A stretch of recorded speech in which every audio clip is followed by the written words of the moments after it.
Manuel, le gouvernement s'apprête à augmenter le montant des indemnités kilométriques. Comment ça fonctionne? Alors, il y a deux principes en fait pour déduire ses frais professionnels de son revenu imposable. Il y a le système que choisissent une majorité des Français parce que c'est le plus simple, c'est le forfait. Vous déduisez 10% de votre revenu pour frais professionnels. Et puis, il y a un autre système qui est le système qui concerne effectivement les contribuables qui ont des frais professionnels particulièrement élevés, et notamment ceux qui roulent beaucoup et qui choisissent donc ce système des indemnités kilométriques qu'on appelle le système des frais réels.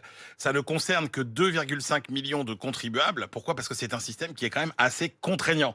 Il faut faire les notes de frais. Attendez, et il faut garder pendant 4 ans tous les justificatifs de vos pleins d'essence. Parce que si jamais vous avez un contrôle fiscal, vous n'êtes pas obligé de joindre les pièces au moment où vous faites votre déclaration. Mais s'il y a un contrôle fiscal, vous devez pouvoir justifier de tout ça.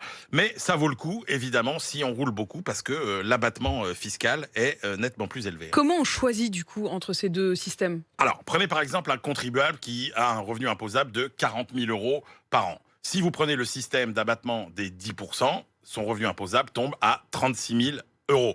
Donc, le calcul, il est simple. Si avec le système des frais réels, vous avez plus de 4 000 euros d'abattement, vous choisissez ce système, sinon vous restez au système des 10%. Et là, ce qui se passe, c'est qu'il y a sans doute beaucoup de gens qui roulent, qui ont, par exemple, moins de 4 000 euros de frais, et notamment de frais d'essence. Mais vu l'augmentation de la facture de plus de 40%, si vous passez au-delà des 4 000 euros de frais, eh ben, ça vaut le coup. Ils pourront changer en milieu d'année? Oui, vous pouvez. C'est au moment de la déclaration d'impôt. Et même très important, par exemple, dans un foyer fiscal, chacun peut choisir le système qu'il préfère. Ça n'est pas tout le monde qui est obligé de choisir ce système. Et on en débat d'ailleurs tous ensemble tout au long de cette matinale. Je vous attends. Si ça vous concerne précisément cette question dont vient de parler Emmanuel, eh bien appelez-nous au 32 16 pour témoigner.